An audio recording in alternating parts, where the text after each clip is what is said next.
Assalamualaikum warahmatullahi wabarakatuh. Hai, Waalaikumsalam. hai pemirsa. Nih, ya, kebetulan saya ini sudah berada di teman saya, di rumah teman saya, dan sekarang ini saya sudah berada bersama dengan dua orang sahabat saya yang kebetulan ini beliau ini namanya ya saya perkenalan dulu nih. Nah, saya agak kaku nih ngomongnya nih. Ini Pak Yudi nih, Pak Ya, Yudi namanya halo. yang sebelah. Ya. Nah, sekarang ada Ustadz kita nih, yaitu Pak Hamid. Nah, Assalamualaikum. nah Pak Ustadz Hamid. Ustadz, langsung saja tadi ya, ini kita berbicara masalah sekarang ini sudah bulan Zulhijjah nih. Gimana Pak Iman? Iya, sekarang ini sudah masuk ke dalam bulan Zulhijjah dan sudah pastinya di dalam bulan Zulhijjah ini kita ini terbiasa mengadakan kurban nih. Dan biasanya kurban itu biasa dikaitkan dengan peristiwa pada masa lalu, yaitu masalah tentang masalah apa yang terjadi kepada Nabi Ibrahim alaihissalam dan ceritanya. Nah, ini gimana sih Pak Ustaz mengenai ceritanya seperti apa gitu kan dalam hal seperti ini gitu. Iya, Kurban itu. luar biasa Pak Iman ya. Kalau berbicara sosok yang satu ini, Nabi Ibrahim alaihi salam. Nabi Ibrahim itu sosok yang istimewa, gelarnya juga Khalilullah, kekasih Allah. Berarti kalau gelarnya Khalilullah nih, orangnya ini pasti sangat spesial. Dia sudah dicintai Allah, Allah pun mencintai beliau, beliau pun mencintai Allah. Tapi tentu saja Pak Iman, ketika Allah mengatakan, ketika Allah menetapkan Ibrahim sebagai kekasihku di dalam Al-Quran, tentu tidak sekonyong-konyong. Ada kepantasan kenapa Nabi Ibrahim itu disebut oleh Allah sebagai kekasih Allah. Mau tahu kita kan jadi kekasih Allah. Gitu Iman. Jadi ini sosok yang istimewa, ya, kekasih Allah. Dan ngomongin tentang masalah kurban, itu salah satu bukti kenapa beliau pantas jadi waliullah, kekasih Allah. Karena yang namanya cinta itu kan butuh pengorbanan ya. Kalau bilang cinta tapi gak mau berkorban, itu namanya gombal. Nah, Allah itu mencintai Ibrahim karena Ibrahim sudah membuktikan cintanya kepada Allah. Nyatanya yang tadi Pak Iman sampaikan, kurban. Nabi Ibrahim itu telah mengorbankan segalanya untuk membuktikan cintanya kepada Allah, termasuk ketika beliau disuruh untuk menyembelih putra kesayangannya Ismail.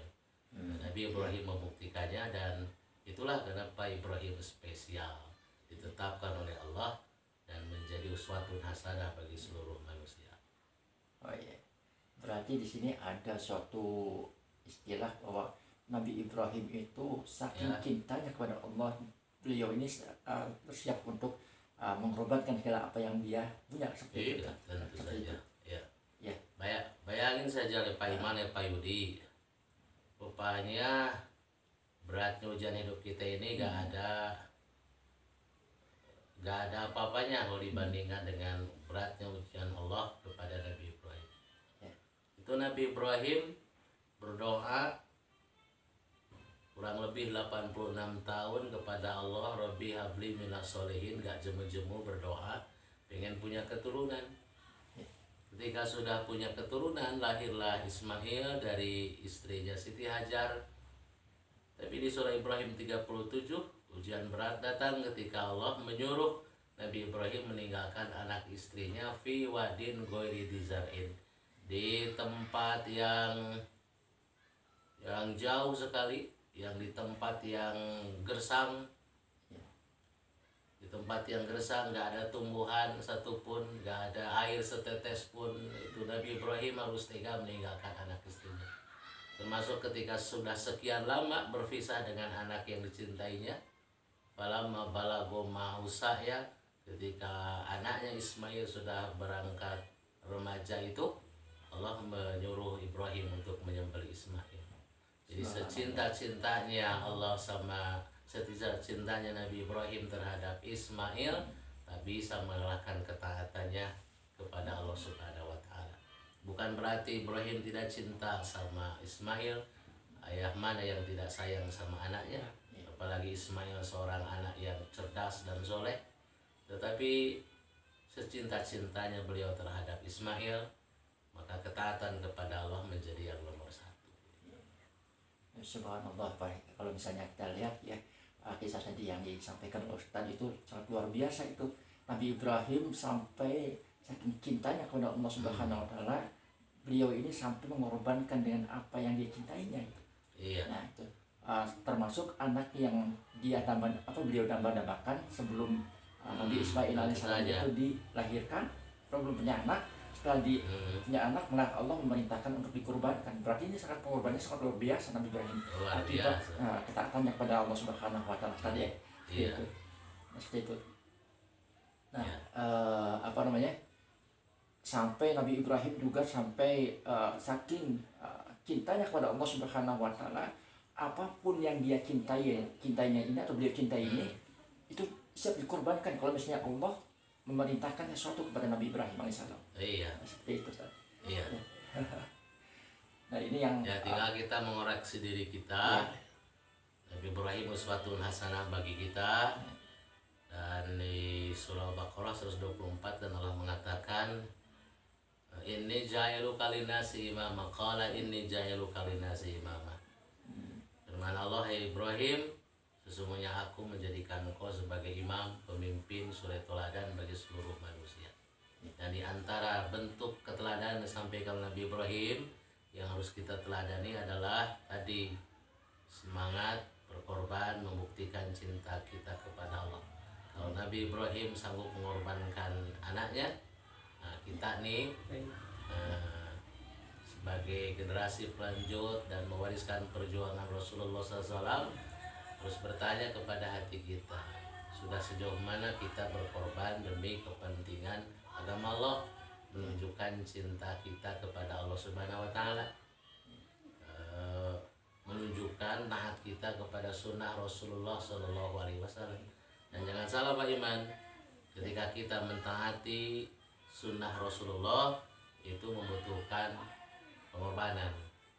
Rasulullah SAW itu selama ditemani oleh para sahabatnya, para sahabat juga mengikuti sunnah Nabi, loyal kepada Nabi, menemani perjalanan dakwah Nabi itu juga membutuhkan pengorbanan. Disuruh hijrah, mereka mau berhijrah, dan berhijrah itu mengorbankan segala macam. Orang kaya harus siap jadi miskin, harus berpisah dengan keluarga, ayah berpisah dengan anak, suami berpisah dengan istri.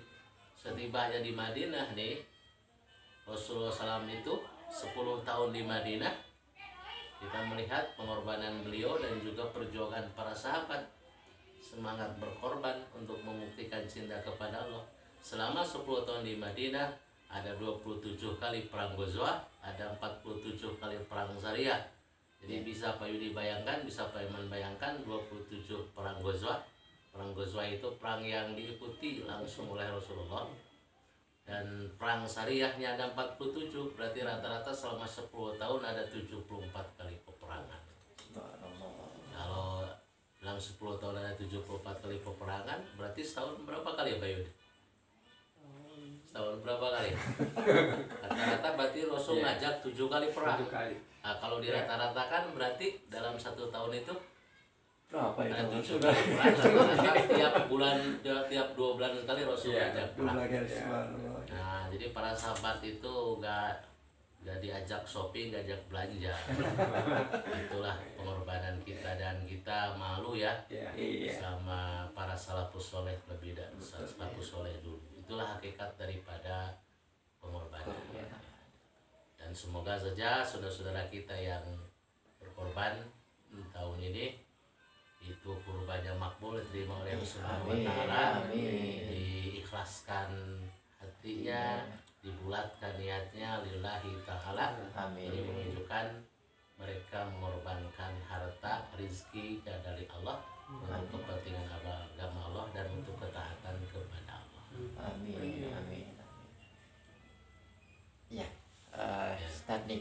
Jadi ini obrolan ini sangat menarik sekali ini bagi kita yang akan merencanakan kurban. Sebetulnya sejarahnya itu dari sana sebetulnya, tapi kebanyakan di antara kita ini ada yang nggak tahu nih. Ternyata memang ada kaitannya dengan masalah perjuangannya Nabi Ibrahim alaihissalam, pengorbanannya Nabi Ibrahim alaihissalam. Akibat Nabi Ibrahim itu mempunyai kecintaan yang sangat luar biasa kepada Allah Subhanahu wa taala, sehingga Nabi Ibrahim alaihissalam itu ketika dia ini atau beliau ini memiliki suatu kecintaannya kepada hal yang dicintainya, tapi ketika Allah memerintahkan sesuatu kepada Nabi Ibrahim itu siap untuk meninggalkannya. Iya. Nah, itu pengorbanannya Nabi Ibrahim alaihissalam. Nah, ini pemirsa, nih, ini obrolan ini sangat menarik sekali nih. Ini sebetulnya perlu diketahui nih sejarah daripada pengorbanan Nabi Ibrahim alaihissalam yang selalu kita kenang nih sebetulnya nih, yang kita kenang setiap tahunnya di setiap bulan Zulhijjah, Nah, Bapak-bapak dan ibu-ibu sekalian, jadi di sini saja cukup sekali pembicaraan kita ini, pembahasan kita kali ini. Mudah-mudahan apa yang diobrolkan oleh kita ini bisa dipahami oleh bapak-bapak dan ibu sekalian. Inilah sejarah daripada ibadah kurban yang sebetulnya ada kaitannya dengan sejarah di masa lalu, yaitu berkenaan dengan Nabi Ibrahim alaihissalam dan yang mengorbankan Ismail alaihissalam, yang begitu cintanya Nabi Ibrahim kepada Allah Subhanahu wa Ta'ala. Itu saja guys yang kita obrolkan. Mudah-mudahan ini bisa dipahami nih ya. Nah, itu saja pembahasan kita dan pertemuan kita kali ini, dan kita tutup dulu nih dengan pembacaan doa kafaratul majelis yang harus kita bahas ketika kita membahas sesuatu mungkin ada kesalahan dan suatu kekurangan yang perlu kita minta ampun kepada Allah Subhanahu wa Ta'ala. Subhanakallahumma bihamdik asyhadu an la ilaha illa anta astaghfiruka wa atubu ilaik. Assalamualaikum warahmatullahi wabarakatuh. Waalaikumsalam warahmatullahi wabarakatuh. Coba dicek, pasti banyak kekurangan.